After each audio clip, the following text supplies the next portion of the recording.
How to delete WhatsApp blocked contacts. Hey everyone, welcome back to our channel. In this video I will guide you on how you can delete WhatsApp blocked contact, so make sure to watch the video till the end. So open up WhatsApp. Then to unblock someone or maybe just try to delete them, tap the three dots option, then just go to settings. From settings go to privacy, then scroll down and go to blocked contacts here. Now here you can see no block contacts. Tap the plus icon to select a contact to block. So you want to tap the plus icon from the top right, and then let's say you selected a certain person here.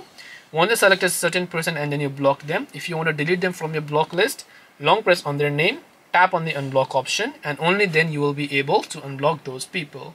This way you will be able to delete WhatsApp blocked contacts. Hope this video was very helpful. If you have any questions, feel free to leave them down below. Thank you for watching till the end and see you soon in our next video.